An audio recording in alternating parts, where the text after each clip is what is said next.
in this clip, Scott Jennings fact checks a CNN journalist in real time, and you can already see him waiting to pounce, so let's just get right into it.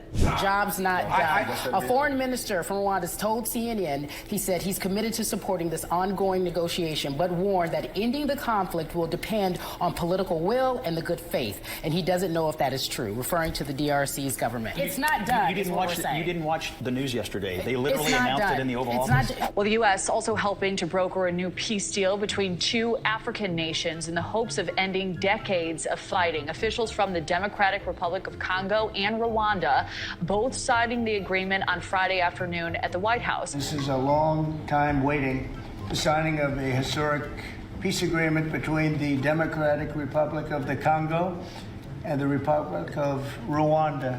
Let me ask you a question. Literally. This is a total aside, but I absolutely adore the way Trump says Rwanda. Friday afternoon. You said something earlier. You said, and you kind of agree with Pete, when he says there's something about the media where they feel like they want to disprove Donald Trump. Is that what you said? Something to that effect? Yeah, it happens every day. And you think that's what they want to do, right? You think the Yes. media is going in to say he's lying and he's not telling the truth. Do you Correct. believe that?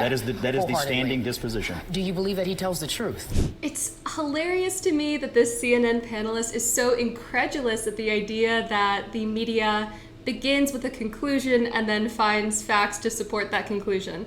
I mean, you saw Pete Hegseth, the Secretary of Defense, deliver a very similar critique of the media. In that instance, the media went so far as to nitpick his use of gender non-inclusive language in describing a highly sophisticated military operation. So yes, it's pretty obvious to those of us who are willing to use our eyes and ears that the media does not like Trump and are pretty much rooting for his administration to fail. Yeah, I do. Every time?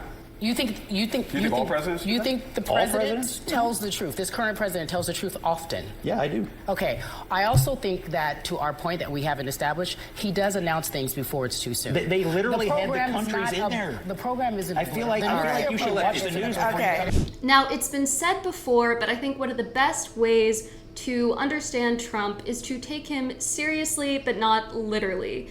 He's from New York, he's a businessman, he likes hyperbole, he's very funny as well. I think sometimes the media misses that when they produce straight transcripts of his remarks. It's just that performing a literary critique based on the precise verbiage and lexicon is probably not going to be very productive if you don't consider context. Trying to defend him just Hang to on. defend I feel like him. you should watch I the think news. you guys stop trying to say. The news. So you agree What that it's happened in not. the We gotta leave. Affirmative We gotta action leave works it in there. the Your hand is very close We to my have face. to hold on a second, Carrie. We have to leave it there. It's about making sure that there is white supremacy in this country, and if we're honest, we will say that. It is about making we will make sure that people who DEI is really all these code words. You used to use woke. I asked you to define what woke meant. You couldn't really define it No, for I did. me. Woke ideology is taking extreme views of American culture and trying to tear down America from the inside out and go outside of our cultural norms and invade every corporation, university, and other institutions. What is DEI? That's incorrect. Tell me that's incorrect, but what is DEI?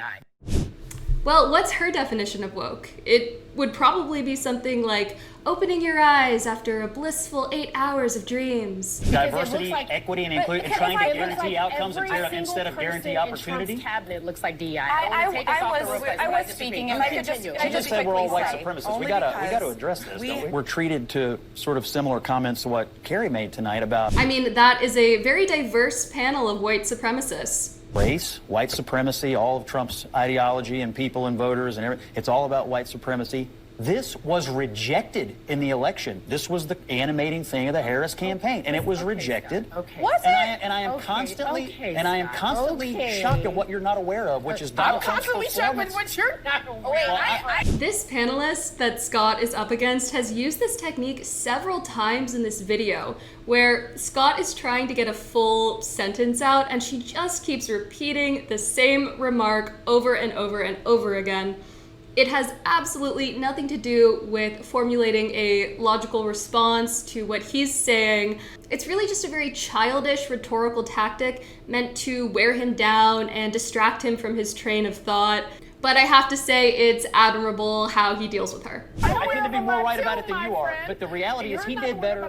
He did better among minority voters than any Republican in a half a century. Yeah, he seemed to be totally unaware of it. Well, that's true. I think that many of the Hispanics and blacks who voted for Trump would be surprised to find out that they're consummate white supremacists now. But what do you think? Who won the debate? Be sure to let me know in the comments section below, give this video a like, hit subscribe, and I'll see you in the next one.